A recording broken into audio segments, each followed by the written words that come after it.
Arthur Conan Doyle, The Adventure of the Three Garridebs. It may be that the story is as much a comedy as a tragedy. It cost one man his reason. It cost me, your humble servant, a bloodletting, and it cost yet another man a prison cell. And yet, there is certainly a comic side to it. However, you may judge for yourselves. I can specify the exact date of these events, for they occurred in the very month when Holmes refused a knighthood for services which may perhaps someday be described. I only refer to it in passing, as my position as a partner and confidant forces me to avoid even the slightest indiscretion. But I repeat, this fact allows me to fix the date. The very end of June, 1902, shortly after the conclusion of the Boer War. Holmes had spent several days in bed, as was often his habit. However, on that morning, he emerged from his bedroom holding a large sheet of paper covered with writing. A mischievous light was dancing in his stern gray eyes.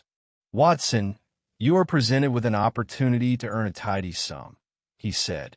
"Have you ever heard the name of Garrideb?" I admitted that I had not. "Well, if you can dig up a single Garrideb, you will find yourself with a substantial amount in your pocket." "In what way?" "Ah, that is a long story, and a most curious one at that. We have puzzled over many complex and tangled problems, but I do not think we have ever come across one quite so original. The man we are to examine should be here at any moment. Until he arrives, I shall tell you nothing. For now, let us look into the name itself." The telephone directory lay on the table at my elbow. I turned the pages with little hope of success, and to my surprise, I immediately found that strange name in its proper place. "There it is," I cried triumphantly. "Here you are." Holmes took the book from my hands. "Nathan Garrideb, West End, Little Rider Street, 136, he read aloud. "I must disappoint you, Watson, but this is a Garrideb I already know. You see, here is his address on this letter. We need a second Garrideb to match the first. Do you understand?" Mrs. Hudson entered, carrying a calling card on a small tray. I glanced at it. "Look at this. Here is the second," I exclaimed in amazement. "All the details are different. John Garrideb, counselor at law, United States of America, Kansas, Moorville." Holmes smiled as he glanced over the card. "I am afraid, Watson, you'll have to try once more. This gentleman is already part of the game, though I must confess I did not expect to see him quite so soon. I hope we shall be able to get some information out of him." In the next minute, Mr. John Garrideb, the lawyer, was in our room, a short, powerfully built man with a clean-shaven, round, fresh face, such as one often sees among American businessmen. Particularly striking was the extraordinary, almost boyish plumpness of that face, which wore a broad smile, giving the impression of a very young man. But his eyes were remarkable. Rarely have I seen a pair of human eyes that spoke so clearly of the intense inner life of their owner. They were so bright, so alert, and reflected every movement of his mind so instantly. Mr. John Garrideb's accent was American, but his speech was refined, without any coarse colloquialisms. "Mr. Holmes?" he said, looking from one of us to the other. "Ah, yes, of course. You are easily recognized from your photographs, sir, if I may say so. I take it you have already received a letter from my namesake, Mr. Nathan Garrideb?" "Pray, take a seat," said Sherlock Holmes. "We have a few things to discuss." He took the written sheet from the table.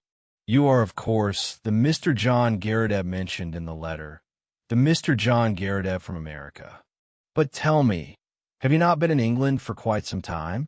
What makes you say that?" It seemed to me that in the expressive eyes of the American, I read a flash of suspicion. Everything you are wearing is of English manufacture." Mr. Garrideb gave a forced laugh. "I have read of your tricks, Mr. Holmes, but I never thought I would see them practiced on myself. How did you figure that out? The cut of your shoulders, the toes of your boots. How could one possibly be mistaken?" "Well, I had no idea I looked like such a thorough Englishman." "Yes, that is true. Business forced me to move here not long ago, and so almost everything I have on was bought in London, as you observed. I suppose your time is valuable, and we are not gathered here to discuss the fashion of my footwear. How about we get to the paper you hold in your hand?" Holmes had somehow managed to irritate our visitor, and the man's plump face lost much of its friendliness. "Patience, patience, Mr. Garrideb," my friend remarked in a soothing tone. "Dr. Watson can assure you that my small diversions from the main point often prove to be closely connected to it in the end. But why did Mr. Nathan Garrideb not come with you? And why on earth did he drag you into our affairs?" The American lawyer suddenly flared up. "What possible business is it of yours, for heaven's sake? Two gentlemen discuss their private relations, and there you go. One of them suddenly feels the need to call in a detective. I went to see the old man this morning and found out what a foolish trick he had played on me. That is why I am here. To be honest, I do not like his idea at all. It casts no shadow upon you, Mr. Garrideb." Mr. Nathan Garrideb was merely showing zeal to achieve a goal that is equally important to you both, as I understand it. Knowing that I have the means to obtain necessary information, he naturally turned to me. The angry face of our visitor gradually cleared. "Well, that is another matter," he said. "As soon as I heard the old eccentric had decided to ask a detective for help, I took your address and came straight to you. I have no desire for the police to stick their noses into our private business. But if you truly intend to find the man we need, well, I have no objection." "That is exactly how matters stand," said Holmes. "And now, sir, since you are here, we should like to hear from your own lips a summary of the basic facts. My friend is entirely unfamiliar with the details." Mr. Garrideb cast a glance at me that was not particularly friendly. "And why should he know?" he asked. "We usually work together." "Well, I have no reason to keep my affairs a secret. I will lay it all out for you, as briefly as possible. If you were from Kansas, I would not need to explain who Alexander Hamilton Garrideb was. He made his fortune in real estate and also speculated in wheat on the Chicago Exchange.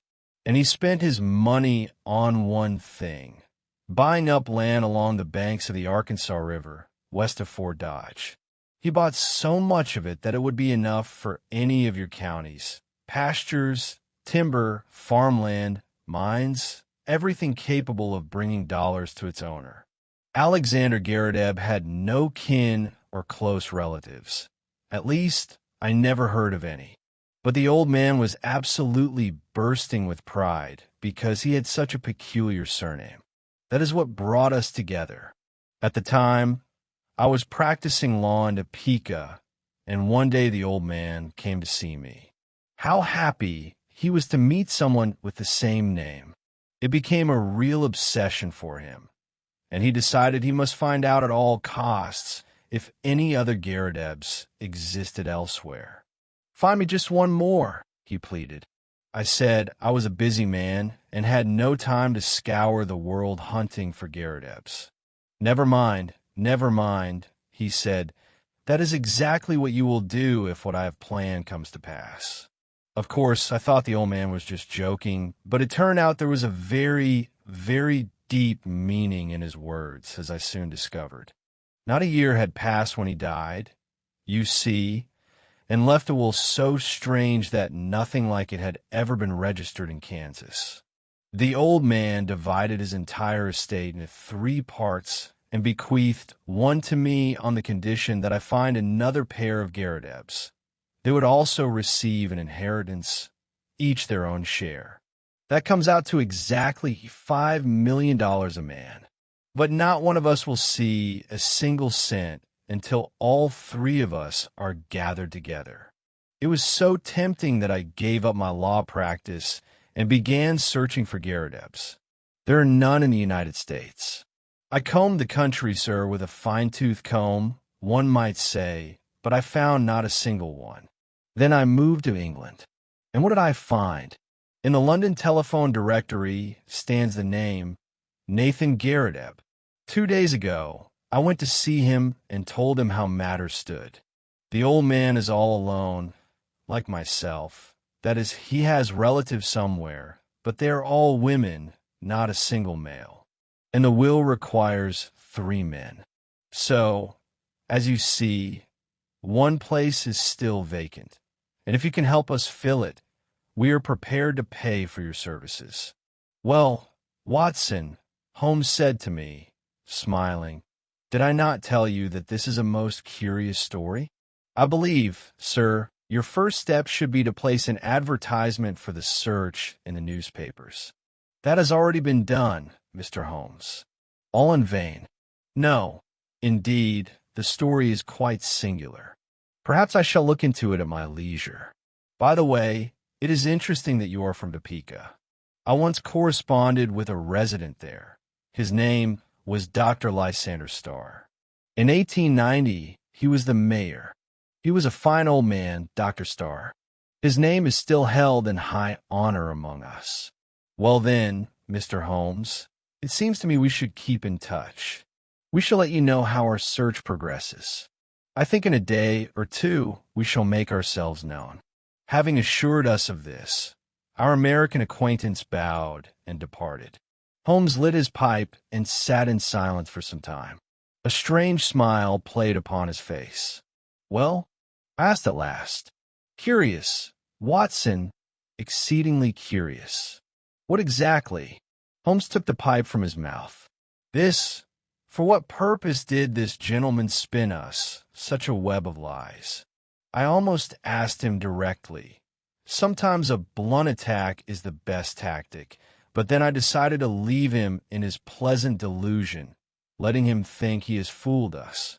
A man in a coat of English cut, with frayed elbows and trousers that bag at the knees from years wear.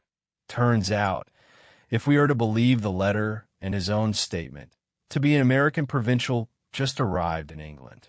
No advertisements for the search have appeared in the papers. You know, I never miss them. They serve as my cover when I need to flush out the game.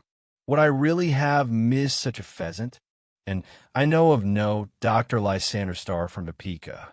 In short, whichever way you turn, it is all utter falsehood. He is likely an American, but he has almost lost his accent after living several years in London.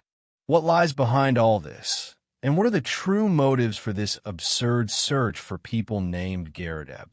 Yes, this individual must be looked into. If he is a swindler, he is certainly a very imaginative and cunning one. We must find out if the author of the letter is equally a sham. Call him Watson. I placed a call. A thin, trembling voice was heard at the other end of the line. Yes, Nathan Garrideb speaking. Is Mr. Holmes nearby? I should very much like to speak with him. Holmes took the receiver, and I heard the usual fragments of conversation. Yes, he called upon us. It seems you do not know him very well. Acquainted only recently? Just 2 days. Yes, of course the prospects are tempting. Are you at home this evening? And did your namesake not promise to drop in? No. Excellent. We shall come. I particularly wanted to chat with you in his absence. Dr. Watson will be with me. From your letter, I gathered that you seldom leave the house. So, then, we shall be with you around 6 o'clock. There is no need to inform the American lawyer of this. Goodbye for now, until we meet soon. A lovely spring evening was falling, and even Little Rider Street, a tiny thoroughfare branching off Edgware Road not far from the ill-omened Tyburn tree, breathed with charm and seemed quite golden in the slanting rays of the setting sun. We found the house we sought, a squat, old-fashioned building of the early Georgian period. Its flat brick facade was decorated only by two bay windows on the ground floor, which projected deep into the street. It was on this floor that our client lived.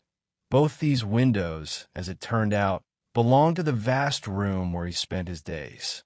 We approached the door, and Holmes drew my attention to a small brass plate upon which stood the strange name we already knew, Garridebs. "It has been here for several years," Holmes remarked, pointing to the tarnished brass. "At any rate, this one is no impostor. That is a point to be noted. The house had a single common staircase, and on the hall walls we saw a good number of painted names of offices and tenants. There were no family apartments in the house. It served rather as a shelter for bachelors of a bohemian way of life. Our client opened the door himself, for which he offered apologies, explaining that the servant went home at 4 o'clock. Mr. Nathan Garridebs proved to be a lanky, thin, stooping, and bald gentleman of about 60 years. The skin on his haggard face was dull, almost lifeless, as is often found in people who lead a sedentary, immobile existence. Large round spectacles, a narrow goat's beard, bowed shoulders. All this, taken together, immediately suggested a man of an extremely inquisitive and curious nature. However, the general impression was a pleasant one, an eccentric, to be sure, but a likable one. The room looked every bit as original as its owner. It resembled a miniature museum. It was large and square, and along the walls were shelves, cabinets, and cupboards filled with all sorts of objects related to geology and anatomy. On either side of the door hung cases containing collections of moths and butterflies. In the center of the room, on a wide table, lay a heap of various rock specimens, and from it rose the tall brass tube of a powerful microscope. I looked around in wonder at the versatility of the old man's interests. Here was a case of ancient coins, there a collection of prehistoric flint implements. Against the wall, on the other side of the table, stood a large cabinet where some fossils were kept, and upon the top of it stood a row of plaster skulls labeled Neanderthal, Heidelberg man, Cro-Magnon, and the like. It was evident that Mr. Nathan Garridebs had devoted himself not to one, but to several branches of science. Standing before us, he was rubbing a coin with a piece of chamois leather. Syracusan of the best period, he explained, pointing to the coin. Later, they degenerated greatly. Their finest specimens I consider unsurpassed, though some specialists give preference to the Alexandrian school. Mr. Holmes, there's a chair for you. Allow me to clear these bones from it. And you, sir? Ah, yes, Dr. Watson. Be so good, Dr. Watson, as to move that Japanese vase a little further back. Here, in this room, all my life's interests are centered. My doctor scolds me for not going out into the air, but why leave that which draws one so strongly? I can assure you, a detailed classification of the contents of any one of these cabinets would require no less than 3 months of my time. Holmes looked around with curiosity. Do I understand you correctly, sir, that you truly never leave your house? From time to time, I make a trip to Sotheby's or Christie's, but generally, I very seldom leave my room. My health is none too robust. Scientific research consumes all my strength. You can imagine, Mr. Holmes, what a shock, a joyful one, and yet a shock. The news of such an incredibly fortunate turn of fate was to me. To bring the matter to a conclusion, one more Garridebs is needed. Surely we shall find him. I had a brother, but he is dead, and the female relatives do not count. But undoubtedly, there are other Garridebs in the world. I heard that you took on very complex, difficult problems, and I decided to seek your help. My American namesake is, of course, quite right. I should have consulted him first, but I acted from the best of motives. You have acted very prudently, said Holmes. And are you truly so anxious to become an American landowner? Certainly not, sir. Nothing would induce me to part with my collections. But this American lawyer has promised to buy out my share as soon as our claim to the inheritance is established. The sum intended for each of us is $5 million. At this very moment, there is an opportunity to make several valuable acquisitions. How that would fill the gaps in my collections. At present, I can purchase nothing. I do not have even the necessary few £100s. Just think what I could buy with $5 million. My collection would form the basis of a new national museum. I should be the Hans Sloane of our age. His eyes sparkled behind his spectacles. It was clear that Mr. Nathan Garrideb would spare no effort to find the missing namesake. I called only to make your acquaintance. I have no wish to interrupt your labors, said Holmes. When I enter into business relations with a man, I always prefer a personal meeting. I have almost nothing to ask you, Mr. Garrideb. I have your letter in my pocket with its very clear statement of the essential facts, and I have clarified a few points during the visit of the American gentleman. I understand that until this week you had no suspicion of his existence? Absolutely none. He appeared before me last Tuesday. Has he already told you of our meeting? Yes. He came here straight from you. How angry he was with me then. When he learned of my letter, why exactly should he have been angry? He seemed to take it as a personal insult. But he returned from your place in much better spirits. Did he propose any plan of action? No, sir. Has he received any money from you? Or perhaps asked for any? No, sir, never. Have you noticed whether he is pursuing any other special aims? None. Nothing beyond the one he communicated to me. Did you tell him that we had arranged a meeting over the telephone? Yes, sir, I informed him of it. Holmes fell in a deep thought. I could see that he was puzzled, that something was eloping his understanding. Are there any items of particularly great value in your collections? No, sir, I am not a wealthy man. My collections are good, but they do not represent any great material value. And you do not fear burglars? Not in the least. How long have you occupied this apartment? Nearly 5 years. The conversation was interrupted by an imperious knock at the door. Our host had hardly time to draw back the bolt before the American lawyer literally flew into the room. Here, look at this, he cried, waving a folded newspaper over his head. I thought I should find you here. Mr. Nathan Garrideb, accept my congratulations. You're a rich man, sir. Our troubles have ended happily. Everything is settled.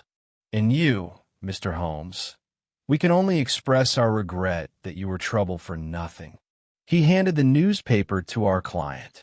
Without taking his astonished eyes from the page, the old man read the marked advertisement. Holmes and I leaned forward and, looking over Mr. Nathan Garrideb's shoulder, read, Howard Garrideb, constructor of agricultural machinery. Binder twine, reapers, hand and steam plows, seeders, harrows, wagons, sawbucks, and so forth. Estimates for artesian wells. Birmingham, Aston, Grosvenor buildings. Magnificent, cried our host, gasping with excitement. The third one is found. I made inquiries in Birmingham, said the American, and my agent there sent this advertisement. He cut out a local paper. We must finish the business without delay. I have written to this constructor that tomorrow at 4 o'clock you will be at his office. Do you wish me specifically to go? And what do you think, Mr. Holmes? Does it not seem more reasonable that way? Imagine me appearing there, an unknown American, telling fairy tales. Why should he suddenly believe me? But you, Mr. Nathan Garrideb, you are an Englishman, a man of standing. He will surely listen to you. If you wish, I can accompany you, but to tell the truth, I have a mountain of business tomorrow. You know, if any complications arise, I shall rush down there immediately after you. You see, I have not made such a long journey in many years.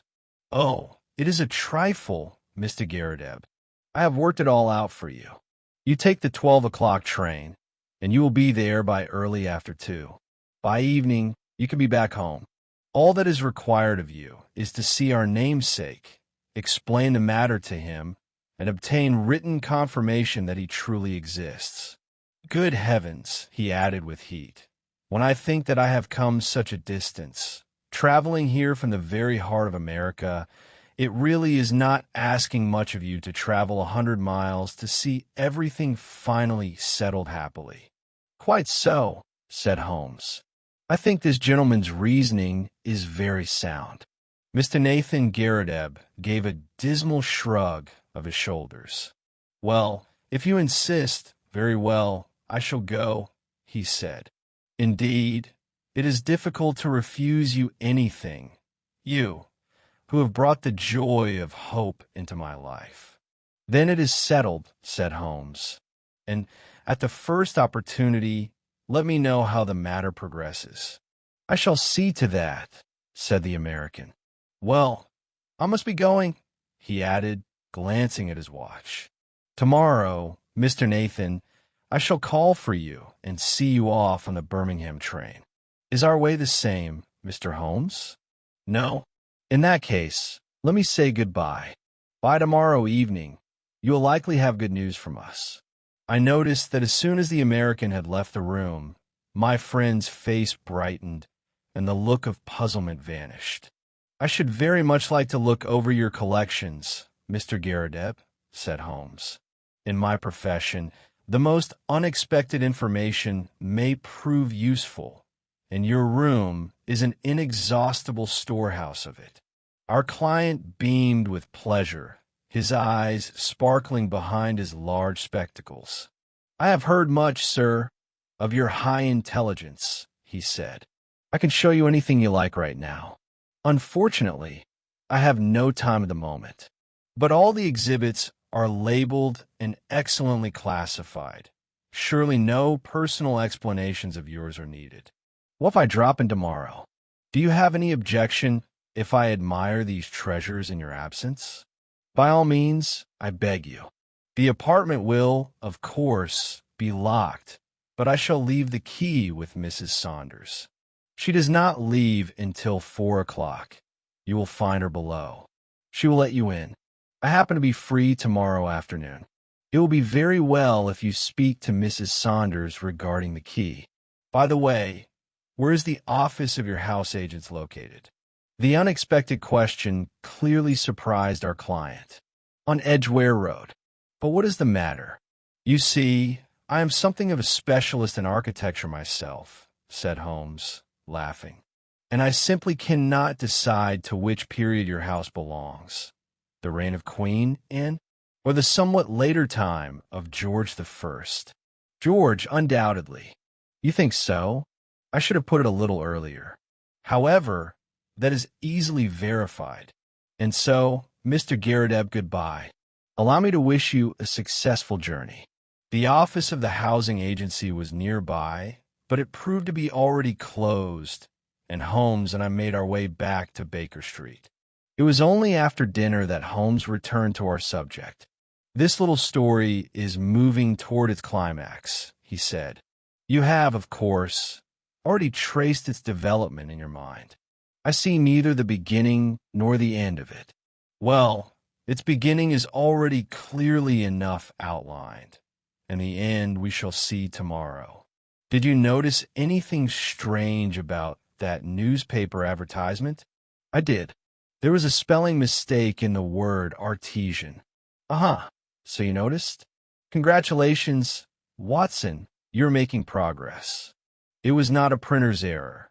The word was printed exactly as it was written by the one who placed the advertisement. And by the way, artesian wells are more characteristic of America than of England. And wagons, too. In short, it is a typical American advertisement, but supposedly originating from an English firm. What is your opinion on that, Watson? It seems to me that the American lawyer drafted and placed the advertisement himself. But for what purpose, I cannot even begin to guess. Various motives are possible. But one thing is clear. He had to get our likable old gentleman out of the way to Birmingham. This is beyond doubt. I might have told the poor fellow that he was being sent on a fool's errand, but I decided it was better to clear the scene of action. Let him go. Tomorrow, Watson will speak for itself. Holmes rose early and went out somewhere. He returned by breakfast, and I saw that his face was grim and concentrated. The matter is more serious than I had imagined, he said. I must warn you of this, Watson, though I know beforehand that it will only whet your desire to go where there is a chance of breaking your neck. Do I not know my friend Watson? But the danger is real, I warn you. It will not be the first we have shared, and I hope it will not be the last. What does it consist of this time? The business is far from simple. It is risky. I have established the identity of the lawyer from America. He is none other than Killer Evans, a most dangerous criminal. I'm afraid I still poorly understand what is going on. Well, yes, it is not common for people of your profession to keep the Newgate calendar in mind. I called at Scotland Yard to see our friend Lestrade. They may at times lack imagination and intuition, but as far as thoroughness and method are concerned, they have no equal. It occurred to me to rummage through their rogues gallery. Perhaps I would stumble upon the trail of our American fellow, and indeed, I came across his plump, smiling face. Under the photograph, I read, James Winter, alias Moorcroft, alias Killer Evans. Holmes took an envelope from his pocket. I have copied a few items from his dossier. Age 46 years, native of Chicago. Known to have committed 3 murders in the United States. Escaped from prison with the help of influential persons. In 1893, he appeared in London. In January 1895, in a gambling house on Waterloo Road, he shot his partner. The man died, but witnesses showed that the deceased was the aggressor in the quarrel. The body was identified as Roger Prescott, the famous Chicago counterfeiter. In 1901, Killer Evans was released from prison. He is under police supervision and, as far as is known, leads an honest life. A very dangerous criminal. Usually carries a weapon and does not hesitate to use it. This is our bird, Watson, a rather desperate one, it must be admitted. But what is he planning? His plan is gradually becoming clear. I visited the house agent's office. There they confirmed that our client has lived in this apartment for 5 years. Before him, it stood vacant for a year. The previous tenant was a gentleman by the name of Waldron. He suddenly disappeared, and nothing more was ever heard of him. Waldron's appearance was well remembered in the office, a tall, bearded, dark-complexioned man. Now, Watson, according to Scotland Yard's description, the man shot by Killer Evans was tall, dark, and bearded.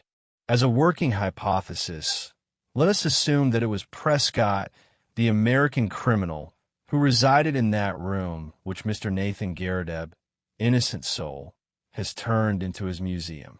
Thus, we have, as you see, our first link. And the next? We shall go in search of it. Holmes pulled a revolver from his desk drawer and handed it to me. Take this. My constant companion is with me. If our friend from the Wild West attempts to live up to his nickname, we must be ready.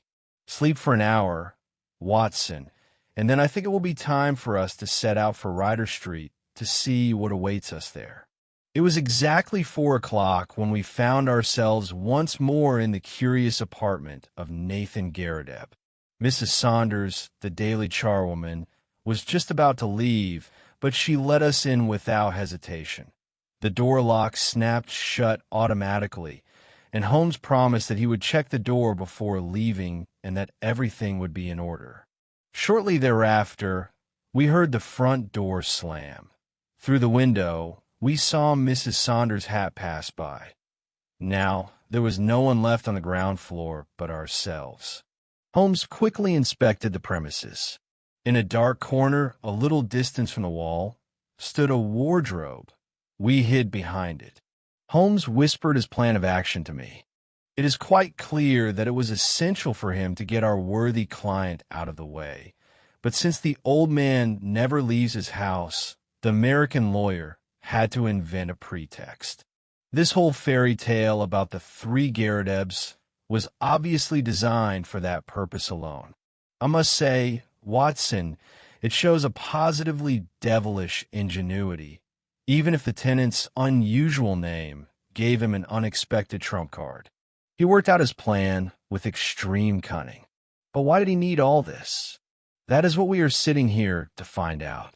As far as I have grasped the situation, it has nothing to do with our client.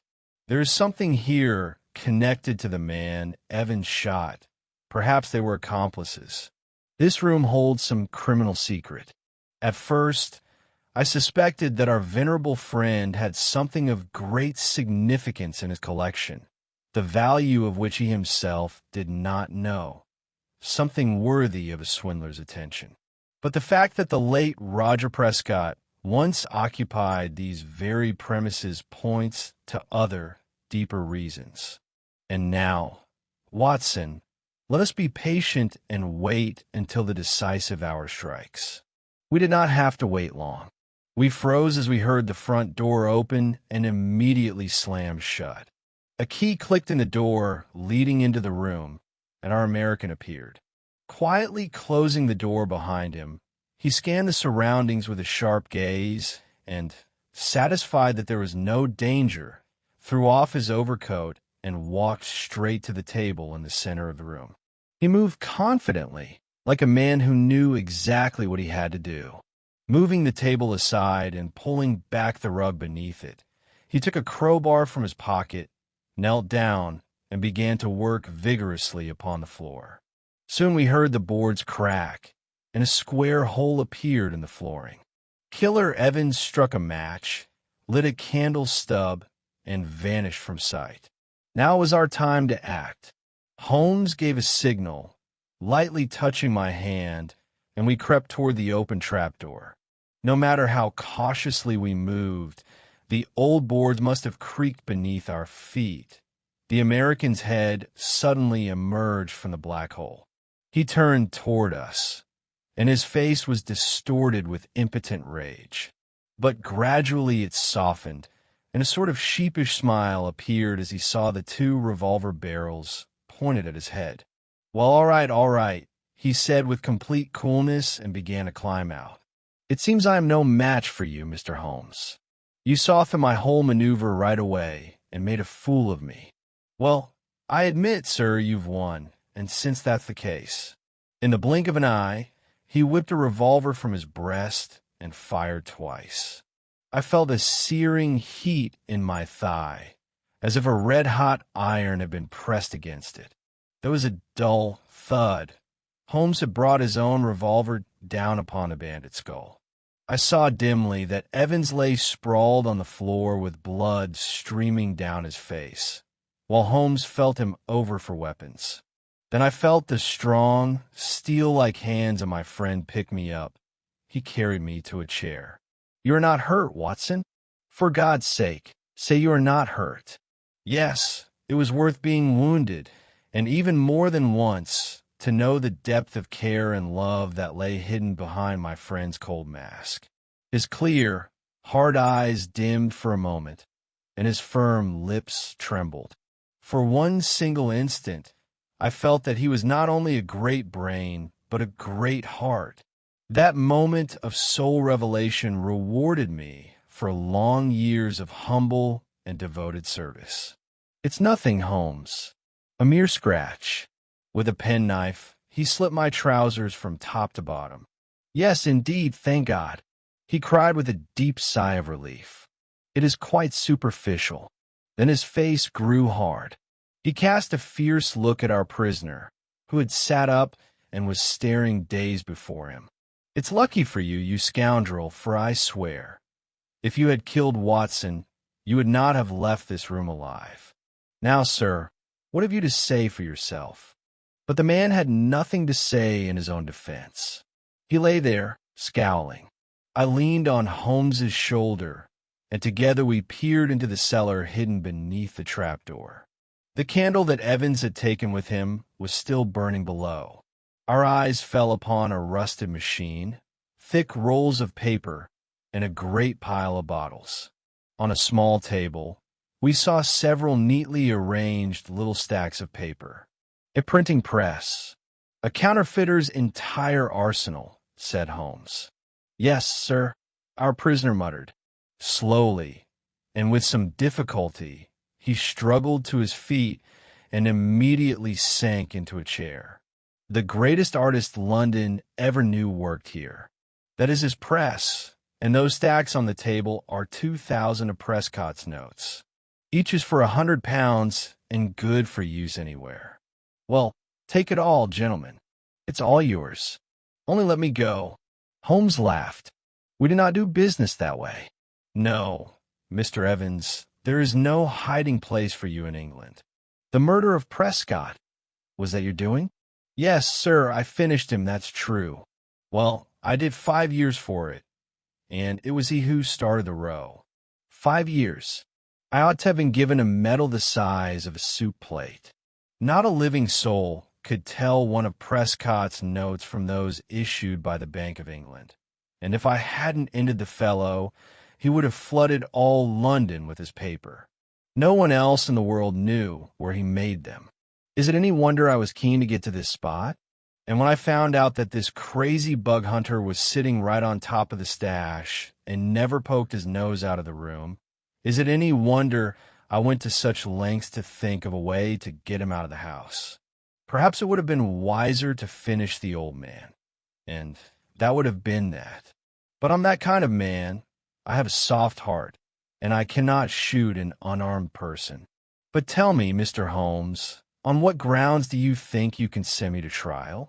What crime have I committed? I took no money. I didn't touch the old man. There is nothing to charge me with. Nothing? Indeed, only an armed attempt on a life, said Holmes. But we do not intend to judge you, Evans. That is not our affair. Others will attend to that. For now, we require only your charming self. Watson, be so good as to ring up Scotland Yard. Our call, I imagine, will not be a surprise to them. Such are the facts connected with the case of Killer Evans and his remarkable invention of the 3 Garridebs. Later, we learned that the poor old scholar did not survive the shock. His dreams were shattered, his castle in the air collapsed, and he fell beneath its ruins. The last news of the poor fellow came from a nursing home in Brixton. But it was a joyful day at Scotland Yard when Prescott's machinery was finally unearthed.